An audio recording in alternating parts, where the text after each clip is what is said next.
Hello and welcome to all the men and women of the West. I'm Joe, here with me is my co-host Dan. Hello and greetings. And we have another Silmarillion podcast video for you all. This time, we're discussing the discussion between Finrod, the king of Nargothrond, and Andreth, the most pessimistic metal Itani of the First Age. I say the most metal just because she's the first one to go metal. Turin will be the second. But she is just utterly depressing as a character. Like, you ask her if the glass is half full, she'll say, doesn't matter, it'll soon be empty anyways. Alright. Richard Dawkins' mythological ancestress aside, the thing is, the discussion soon turns to the wreckage that is her personal life. Okay, we're not talking about Dawkins here. We're talking about her. Andreth. Okay, I realize he's a bit of a girl. He's a bit of a sissy, but... I mean Andreth, the character. Now, I hope people don't mind me shaming Dawkins. I have to shame him. I have a brain and I have breath in my body, so... Because everybody with a functioning brain is smarter than him. Alright. It turns to the discussion of Andreth's terrible personal life, or lack thereof at this point. And what happens is that Finrod asks of her, well, he says, for the doom of men that has touched thee as a woman, referring to how, everybody needs hope. And he says, dost thou think that I do not know? Is he not my brother dearly loved?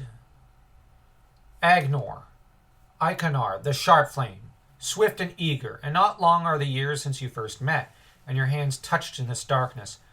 Yet then thou wert a maiden, brave and eager, in the morning upon the high hills of Dorthonion. And you have Andreth, say on, say who art now but a wise woman, alone an age that shall not touch him, has already set winter's grey in thy hair. But say that not thou to me, for so he once did. And Finrod, surprised. Alas! That is the bitterness, beloved Adeneth, woman of men. Is it not? That has run through all your words. Basically, oh, that's why you're so bitter against us elves. I didn't know that. Why are you so bitter against us elves? No, well, he's not saying why are you so bitter, but he's like, oh, so that's why you're so bitter. Like, so is that why you don't like me? Well, gee, bro. You, rather than sticking a sword for your prick brother's gut, or otherwise kicking him out of the house and saying, what the heck are you doing? You took him in. Dispatched him. As a commander, honestly, I wouldn't dispatch him as a captain if he's this stupid and this callous, because he's supposed to be protecting people. But interesting to note, Aegnor dies like a dog. He doesn't fight very well in the battle he dies in, so big frickin' whoop. But Aegnor, how do I put it? Ends up, okay, in the past, he was riding for Dorthonion when he spotted a beautiful maiden, so of course he took her to bed. And that beautiful maiden was Andreth. Andreth never got over him. She loved and loved and loved and pined and pined and pined. But because she was not a maiden anymore, she could not really marry anymore. And so she paid the price for what was to Aegnor just scratching an itch. Aegnor did not love her. If he had, he would have stayed. And Finrod, being an older brother, I would argue, had a duty to hold his brother's feet to the fire. Instead, Finrod joined in the shaming of Andreth, in a way. And what he did was, he tells her, alas, I fear the truth will not satisfy thee. basically, wow, you really don't like the truth, do you? What an ass. And says, the Eldar have one kind and ye another. Basically, well, are you really good enough for one of us? Wow. Nice one. Then he says, this is time of war, Andreth. No, it's not. This is the era called a long peace. This is one of the longest eras of peace in Arda.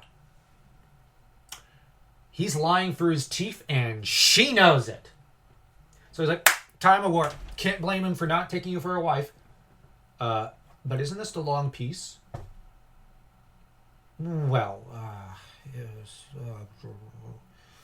It's like, wow. Elves do not wed or bear child, but prepare for death or for flight. Aegnor has no trust, nor have I, in this siege of Angband, that it will not last long. And then what will become of this land? Now, regardless, this is an era of peace. And he would have wished to take thee and flee far away, east or south, forsaking his kin and thine. Love and loyalty hold him to his. Nice one. That's a good one. What of thee to thine? Thou, basically, like, he now shames her. Like, would you have fled with him? Wow, that's some loyalty you got there to your kin. Dude, what's wrong with you? Like, well, to elope with Aegnor, don't you think that's a little callous to your family?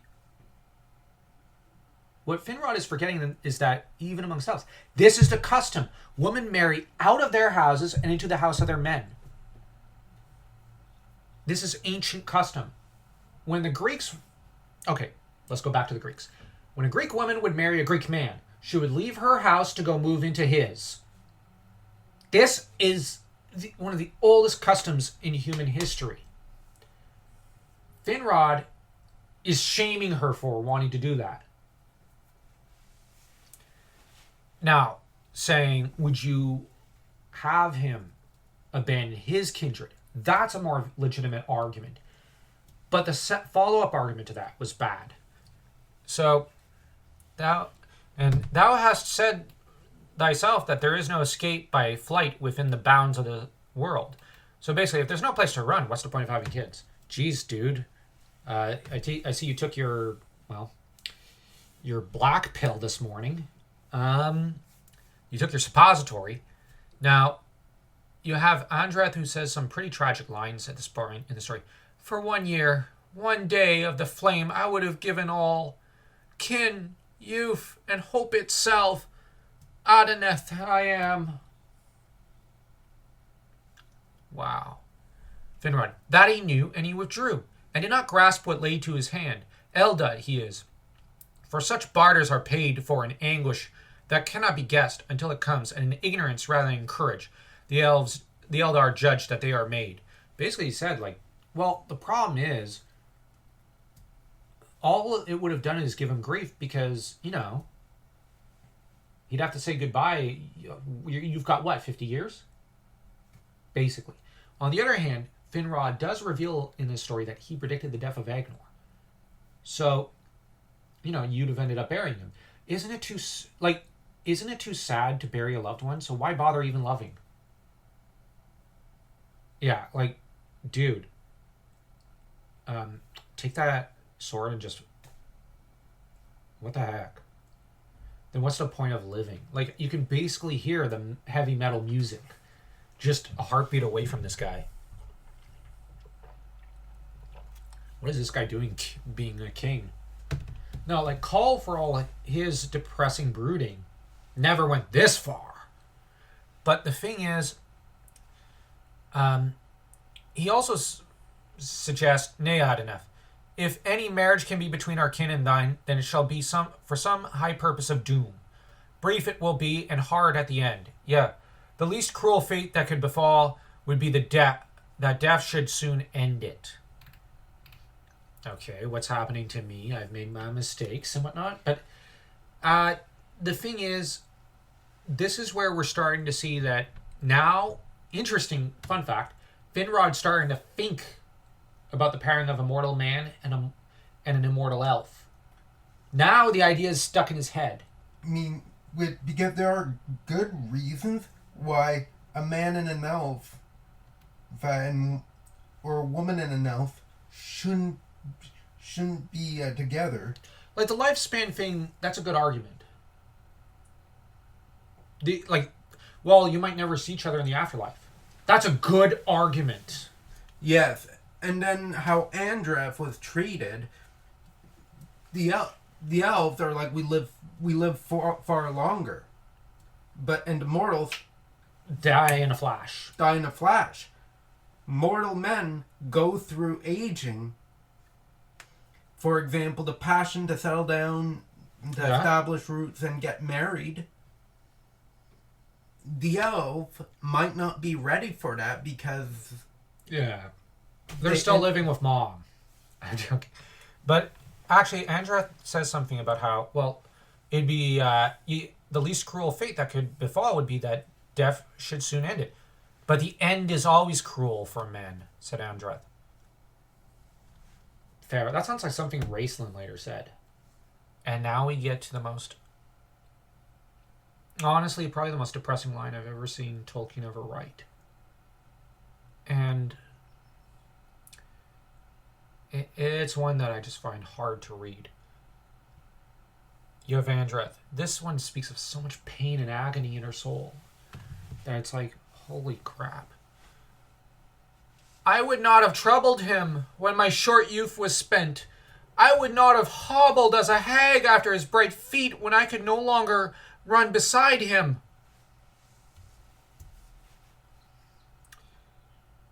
She would have probably run off into the forest and died alone. All she wanted was to have a couple of years with him. But she says, I would not have hobbled after him. Basically, he would not have had to worry about me embarrassing him in front of his friends, because she sees it as he'd have been embarrassed to be seen with me. And this is where, like, what do you say to that?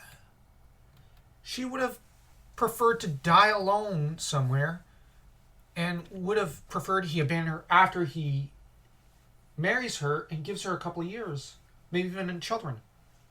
And she would not have embarrassed him or them, but wandered off to die alone.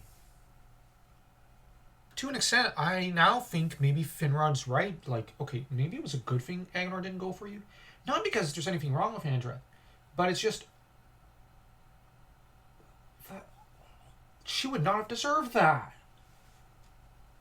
And on the other hand, it's very clear this is the damage Aegnor did to her. I think she would have kept on clinging and clinging until she realized, I would not have hobbled after him.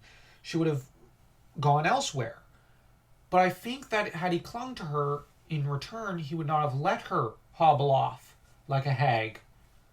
But instead he rejected her when she was in her youth, because he didn't have the balls, the courage to love. Because Aegnor did not love anyone but Aegnor. And the thing is, on the other hand, Finrod then says, maybe not, so you feel now, but do you think of him? He would not have run before thee. He would have stayed at thy side to uphold thee. Then pity thou wouldst have had in every hour, pity unescapable. He would not have thee so shamed. Better, wow, that is heartless. And the reason I'm going to say it's heartless in a way is he would not have run before thee. He would have stayed at thine side to uphold thee. Actually, Aegnor did not do that. So we know that's not within his character. That's not within his capacity. And then pity thou wouldst have had in every hour, pity unescapable. He would not have had thee so shamed. So basically, if he had loved you, you'd be shamed and dishonored. What? He's basically running a psyop here on her. But the thing is, she's had to live with this sort of psychological damage and trauma and torture from even him, to an extent. And all she can say is, I would not have troubled him. When my short youth was spent, I would not have hobbled as a hag after his bright feet, when I could no longer run beside him. I'm actually going to say, Aegnor is not a hero, he's a villain.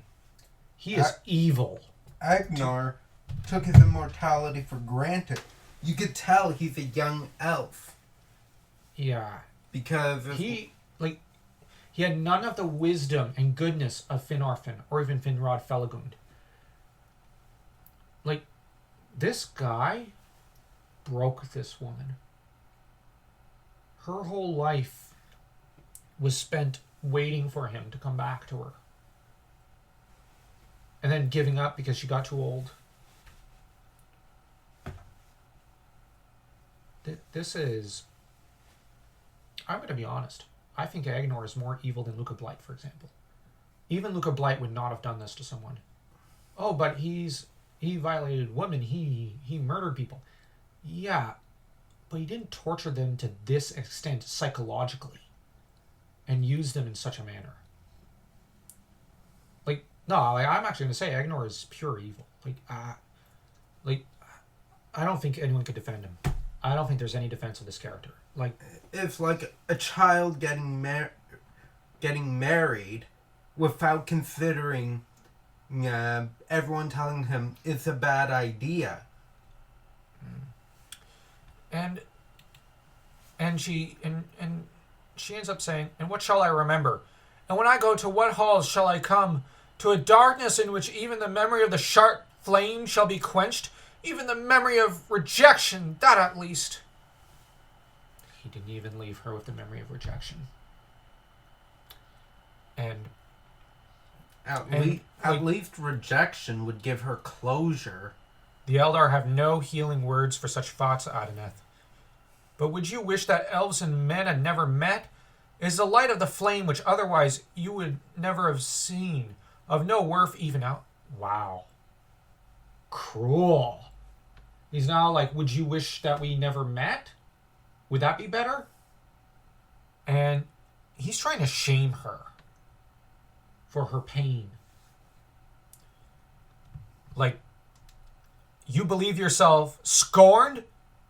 Put away at least that thought, which comes out of the darkness, and then our speech together will not have been wholly in vain. Farewell. Basically, this is the equivalent of saying Satan inspired such speech in you. And that thinking. You ought to be ashamed of that. This is beyond abusive.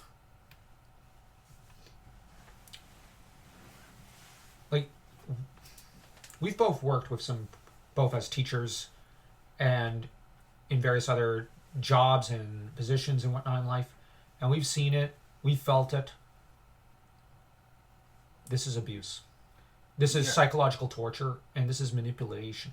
I can't help but think of, in angelology, so when it comes to the archangels and whatnot, did you know that Uriel, the archangel of death, is also the archangel of the mind and mental health? Yeah, you told me. Mm-hmm. And this? And this, Fingal isn't... Finrod Felagund? He isn't understanding that... I think it's more, he understands, but he's not caring. He's just doing damage. Exactly. To an extent.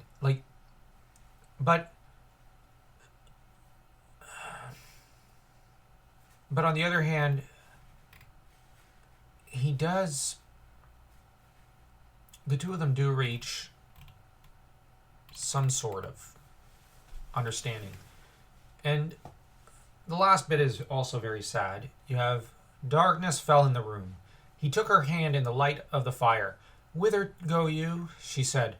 "North away," he said, "to the swords and the siege, and the walls of defense, that yet for a while in Beleriand rivers may fun clean, leaves spring, and birds build their nests, ere night comes.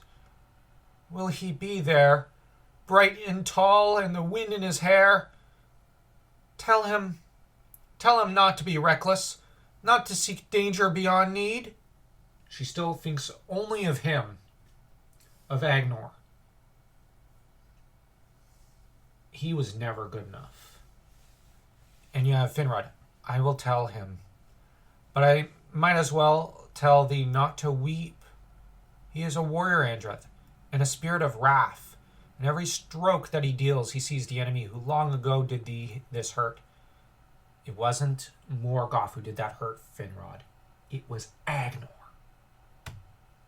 Aegnor is projecting the blame onto Morgoth and his legions. It's easy to do that. Tells us that how scummy he is. He doesn't take responsibility.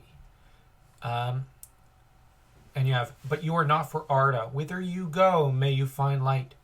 Await us there, my brother and me. The thing is, we know that in the next story, interesting fun fact, Andreth is an aunt to Beren. One of her family members are going to come stumbling through in a short while through the doorway to Finrod's realm, begging for his help in the wooing of an elf maiden, the most beautiful who ever lived. Interesting thing. Finrod, for all our criticism here, this has made him think. When Beren comes along, instead of saying, well, just give up, bro. Now, Finrod nearly dies, but his life is saved by a member of Andreth's household. I believe her nephew, Barahir. Finrod gives him a ring and says, if you ever need anything, here's my ring. I'll repay my debt. Barahir passes the ring down to his son, Beren. Another battle occurs. Beren treads into Doriath and falls in love with the most beautiful maiden of all times, Luthien.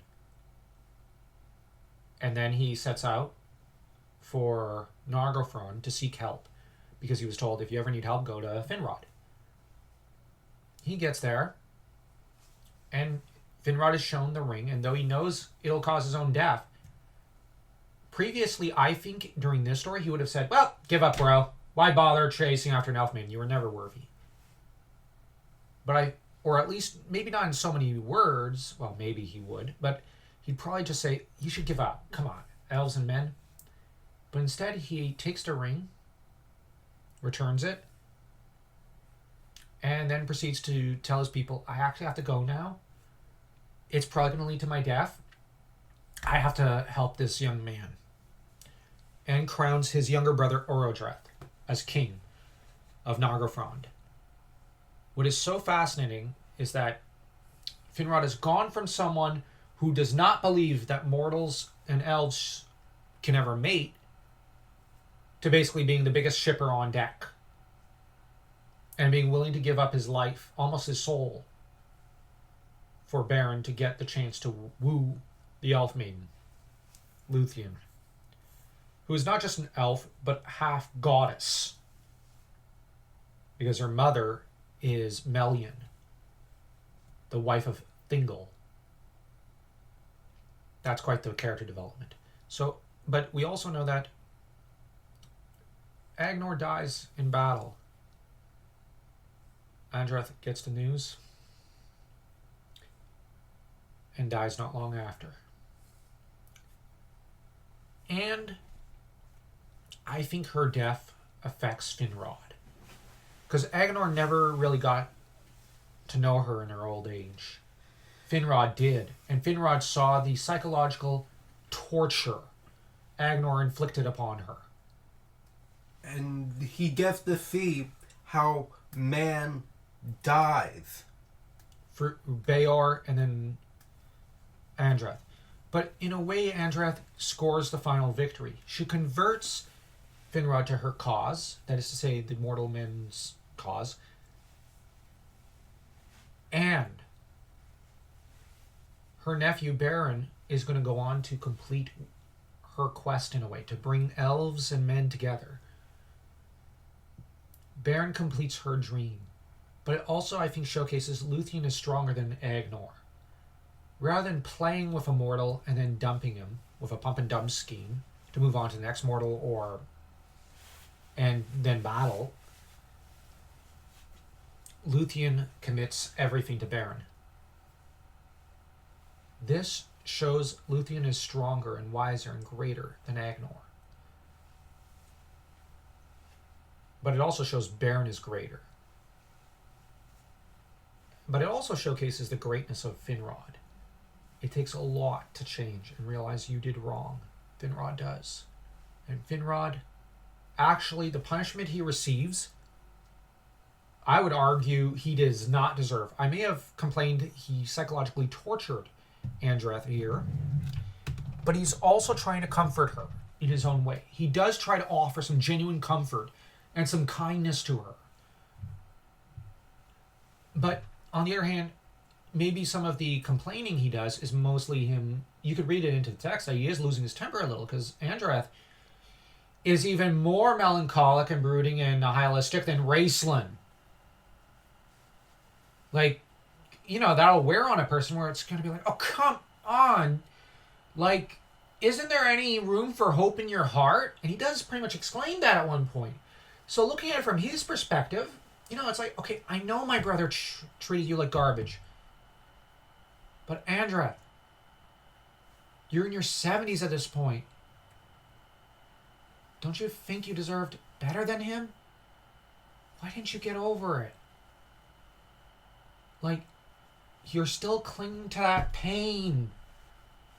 You have to let it go. It has consumed your entire life. So Finrod is making a valid argument. So before you say we're haters, we're not. We're fans. It's a very complicated conversation the two are having. Yeah. Both are making good points. Both are making... And Finrod, I think, also sees what is so wrong with that statement on the one page where she says, where is it? But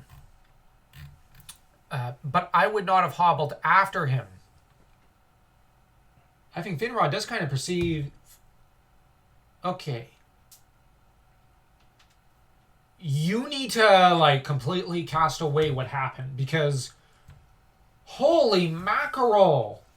My brother did a number on you. Yeah, I think he recognizes that. He's like, okay, Andreth, you are choosing those ideas. He's not here anymore. He's off in the battlefield. You gotta let go. This is destroying you. He never loved you. Exactly. But the beauty of it is there is karma. If Aegnor ever wants to come back, and if Aegnor actually wants to complete his journey, he's going to have to earn her forgiveness. And it can't be just, well, I forgive you because I love you.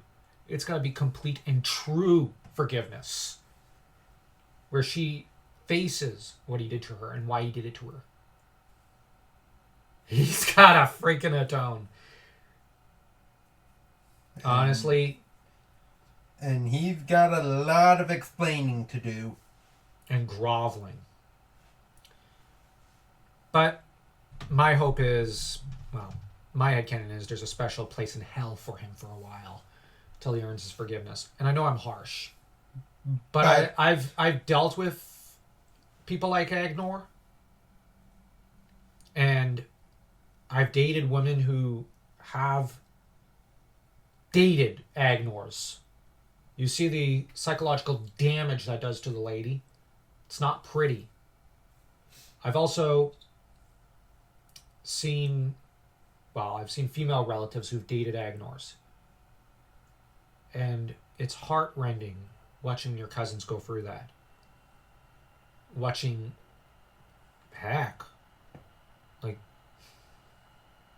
so many people around you go through that, male and female, and it's like, yeah. And I've seen people try to defend their sibling who is an Aegnor.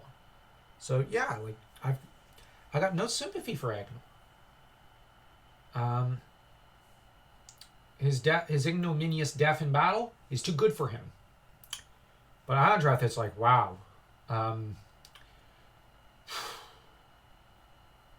Poor girl. I don't know what else to say.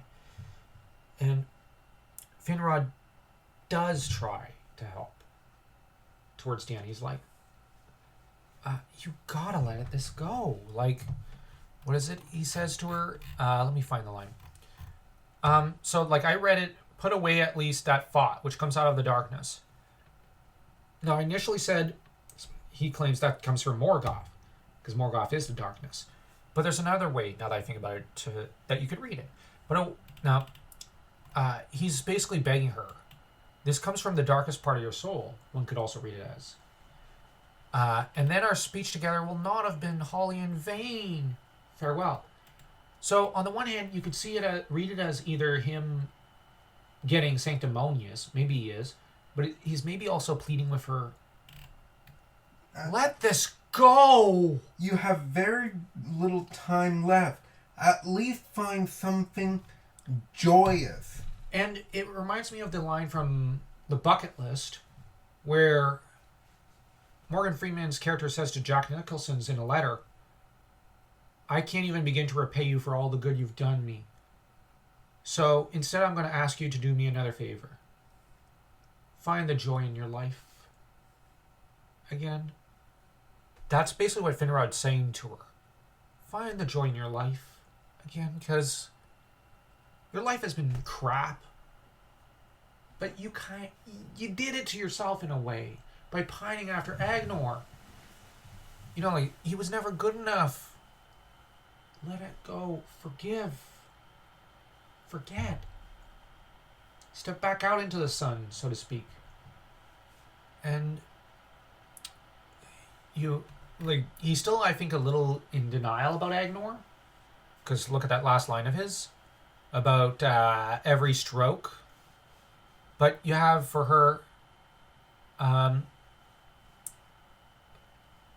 she still fears for Aegnor. Deep down, she's a good person. She just loved Aegnor too much. And I wonder, because when elves marry, they bond, even at a level of the Fea.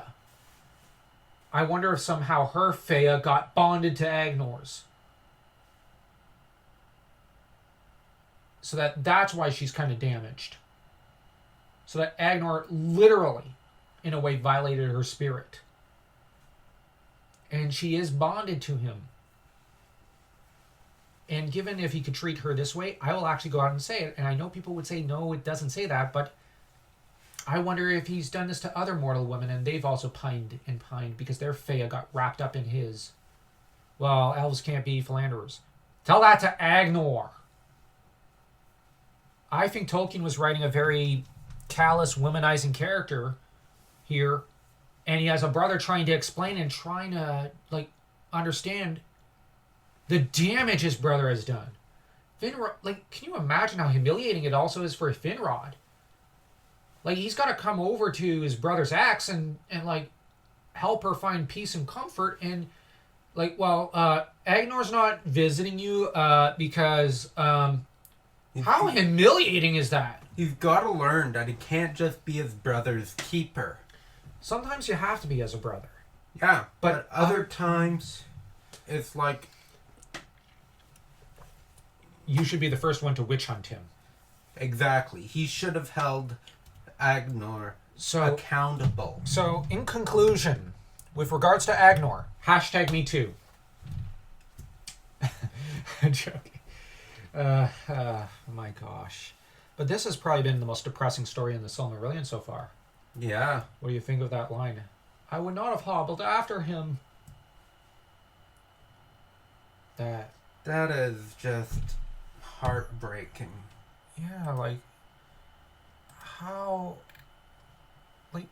sorry, but I am left going... That is...